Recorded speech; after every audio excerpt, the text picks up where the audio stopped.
Hello बच्चों, कैसे हो आप। आशा करता हूँ कि आप सब लोग अच्छे ही होंगे। हाजिर हूँ मैं और स्वागत करता हूँ आपका आप ही के अपने चैनल एग्जाम सक्सेस मंत्रा पे।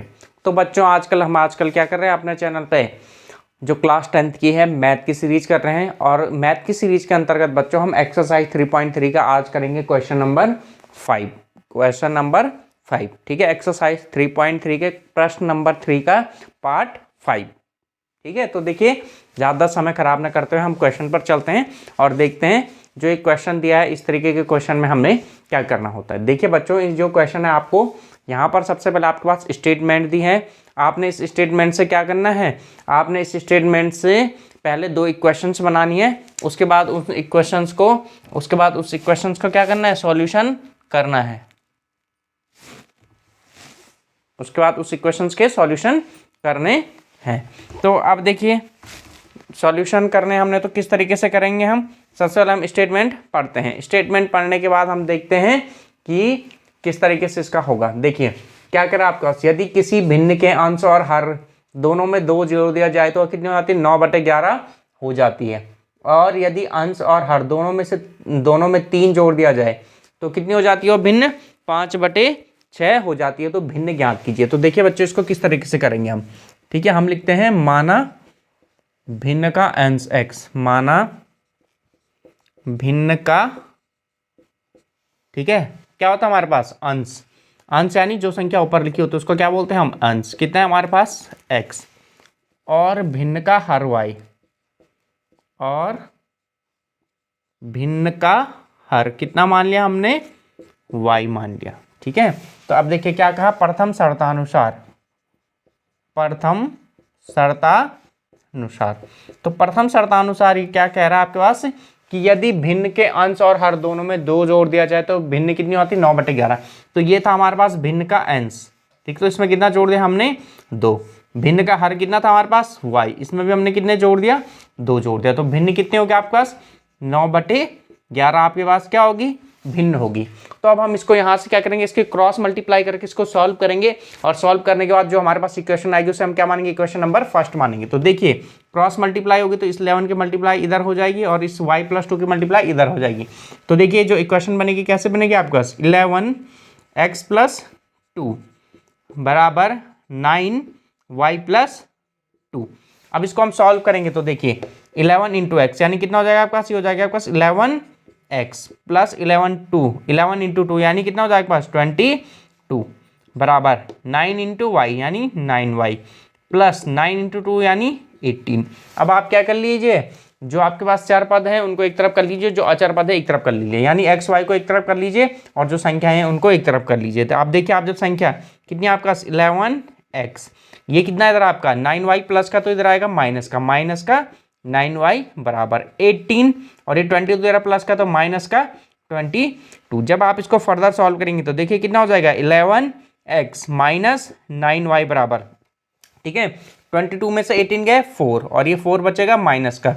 इसे आप नाम दे दोगे इक्वेशन नंबर 1, यानी जो चीज़ यहाँ सर आपके पास आई है वो क्या है आपके पास, इक्वेशन नंबर 1 होगी। अब हम क्या करेंगे, अब हम चलते हैं सेकंड कंडीशन यानी द्वितीय शर्तानुसार। अब हम देखते हैं द्वितीय शर्तानुसार हमारे पास क्या है। द्वितीय शर्तानुसार, तो द्वितीय शर्तानुसार क्या कहा गया हमारे पास, यदि हम भिन्न के अंश और हर दोनों में 3 जोड़ दे तो कितनी हो जाती है, 5/6 हो जाती है। तो द्वितीय शर्तानुसार भिन्न का अंश यानी x+3 बटे y+3 बराबर कितनी हो जाती है, बिना आपका 5/6 हो जाती है। अब आप क्या करोगे, फिर से क्रॉस मल्टीप्लाई करोगे, इसकी क्रॉस मल्टीप्लाई इधर, इसकी क्रॉस मल्टीप्लाई इधर। तो देखिए कितनी हो जाएगी आपका इक्वेशन, 6x+3 बराबर 5y+3। अब जब आप इसको सॉल्व करोगे तो 6x प्लस 6 3 जा 18 बराबर 5 × y यानी 5y और 5 × 3 यानी 15 हो जाएगा आपके पास। ठीक है बच्चों, तो इतना हो गया है। अब मैं करता हूँ इस तरफ। अब देखिए अब क्या होगा हमारे पास, अब आप इसको फर्दर सॉल्व करोगे, यानी सॉल्व करने के लिए आप क्या करोगे, जो चर पद हैं उनको एक तरफ रखोगे और जो अचर पद हैं उनको एक तरफ करोगे, यानी हो जाएगा आपके पास 6x माइनस का 5y बराबर 15 माइनस का 18। अब जब आप इसको सॉल्व करोगे कितना हो जाएगा, 6x माइनस 5y बराबर 18 में से 15 गए 3 माइनस का 3, ये हो जाएगा आपका इक्वेशन नंबर 2। अब हमारे पास दो इक्वेशन आ चुके हैं, इक्वेशन फर्स्ट और इक्वेशन सेकंड। तो अब हम क्या करेंगे, सबसे पहले जो हमारे ये क्वेश्चन का था इसका पहला पार्ट हमारा हो चुका है। पहले पार्ट में हमने क्या करना होता था, जो हमारे पास स्टेटमेंट दिया होता था उस स्टेटमेंट से हमने दो इक्वेशंस बनानी होती थी। तो प्यारे बच्चों हम अपनी दोनों इक्वेशंस बना चुके हैं। अब हम क्या करेंगे, इक्वेशन फर्स्ट से x की वैल्यू निकालेंगे या y की वैल्यू निकालेंगे, और जो इक्वेशन फर्स्ट से हमारे पास x या y की वैल्यू आएगी उसे इक्वेशन नंबर 2 में पुट करेंगे। तो चलिए देखते हैं। अब देखिए समीकरण नंबर 1 से, समीकरण 1 से, समीकरण 1 क्या है हमारे पास, ये है हमारे पास 11x minus 9y equal to minus का 4। यहाँ से मैं क्या करता हूँ, x की वैल्यू निकालता हूँ। तो यानी 11x बराबर कितना हो जाएगा, -4, ये इधर जाएगा तो प्लस का 9y, यानी x की वैल्यू हो जाएगी -4 प्लस का 9y अपॉन 11। इसे हम मान लेंगे इक्वेशन नंबर 3। अब हम क्या करेंगे, इस x की वैल्यू को कहाँ पुट करने पर, x की वैल्यू को समीकरण नंबर 2 में रखने पर, ठीक है। x का मान समीकरण 2 में रखने पर, समीकरण 2 में रखने पर। अब देखिए समीकरण नंबर 2 क्या है हमारे पास, ये है 6x माइनस 5y बराबर -3, यानी 6x की जगह कितना 4 पुट कर दोगे आप, -4 प्लस 9y अपॉन 11 माइनस का 5y बराबर -3। अब हम क्या करेंगे, इसको सॉल्व करेंगे। तो सॉल्व किस तरीके से करेंगे, आप इस 6 इसके साथ आप इसकी मल्टीप्लाई करिए अंदर, है ना। तो कितना होगा, 6 4 24, यानी माइनस का 24, 9 6 या 6 9 54, ठीक है, 54y अपॉन का कितना आपके पास यहाँ पर 11 माइनस का 5y बराबर -3। अब देखिए यहाँ पर y के अपॉन में कुछ नहीं होता, आप y के अपॉन में कितना रख देंगे, 1 पुट कर देंगे। y के अपॉन में 1 पुट कर दिया, उसके बाद आप इसका एलसीएम लेंगे। तो 11 और 1 का एलसीएम कितना आ जाएगा, 1 आ जाएगा, सॉरी 11 और 1 का एलसीएम कितना आ जाएगा आपके पास, 11 आ जाएगा।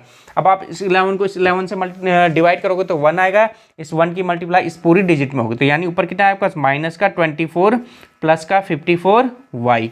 अब देखिए इस 11 को आप 1 से डिवाइड करोगे तो कितनी बार जाएगा, 11 बार, और उस 11 की मल्टीप्लाई कितने साथ, 5 के साथ होगी, -11 5 जा 55 इक्वल टू -3, ठीक है बच्चों। चलिए अब देखिए इतना हो चुका है हमारे पास। अब हम क्या करेंगे, इस 11 को इस तरफ ले जाएंगे। तो यानी -24 प्लस का 54y, ठीक है, और माइनस का 55y बराबर 11 × 3 यानी माइनस का 33। अब हम इसको सॉल्व करेंगे, यानी 54y माइनस 55y बराबर माइनस का 33, और ये इधर जाएगा तो किस चीज़ का हो जाएगा आपका, प्लस का 24। अब जब आप इसको सॉल्व करेंगे, देखिए 55 में से 54 गए यानी 1, यानी माइनस का y बचेगा आपके पास। और जब आप इसको सॉल्व करोगे इधर प्लस माइनस का माइनस, यानी माइनस का 33 में से आपका कितना गया, 24, है ना। तो कितने बचेगा आपका, देखिए, है ना बच्चों, घटाइए, 33 में से आप गएगा 24, ये हो जाएगा 13, है ना। तो ये हो जाएगा 9 और ये हो जाएगा 0, यानी y की वैल्यू कितनी आ गई आपके पास, 9। तो y की वैल्यू आ गई 9। अब y की वैल्यू आ गई। अब हम इसके बाद क्या करेंगे, x की वैल्यू निकालेंगे। तो x की वैल्यू हम क्या निकालते हैं, y की वैल्यू कहाँ रखते हैं, हम इक्वेशन नंबर 3 में पुट करेंगे। यानी y का मान समीकरण 3 में रखने पर, y का मान समीकरण 3 में रखने पर, अब हम क्या करते हैं, y का मान सीधे सीधे समीकरण नंबर 3 में रख देते हैं। तो x बराबर माइनस का 4 प्लस 9 इंटू y की वैल्यू कितनी है आपके पास, 9 अपॉन की 11, है ना। ये दिखाई दे रहा होगा आपको इक्वेशन नंबर 3। इक्वेशन नंबर 3 में हमने पुट किया तो माइनस का 4 प्लस 9, y की वैल्यू कितनी आई थी, 9 इंटू 9 अपॉन 11। अब आप इसको सॉल्व कर लिए तो माइनस का 4 9 नमा 81 या 9 9 जा 81 अपॉन का कितना हो जाएगा आपका 11। अब जब आप इसको सॉल्व करेंगे तो कितना हो जाएगा आपका 11 में प्लस माइनस का माइनस, यानी 81 में से कितने गए आपके 4, तो कितना बचेगा आपका 77, ठीक है, 77 बचेगा अपॉन 11, यानी कितना आ जाएगा आपके पास 7, यानी x की वैल्यू कितनी आ गई आपके पास 7 आ चुकी है।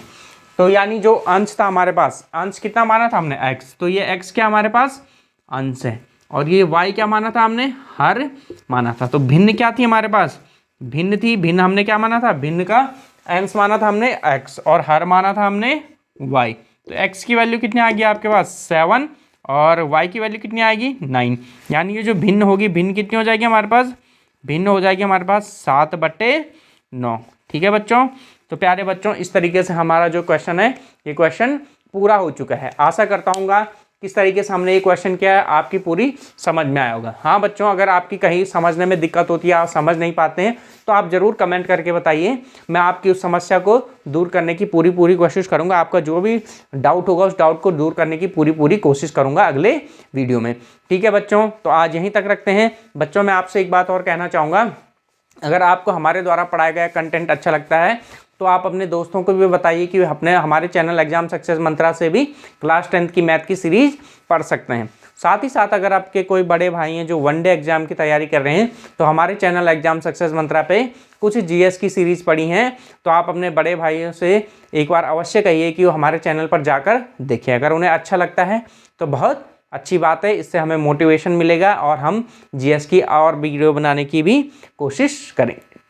ठीक है बच्चों, इसी तरीके से हमारे साथ जुड़े रहिए, स्वस्थ रहिए, मस्त रहिए और पढ़ते रहिए।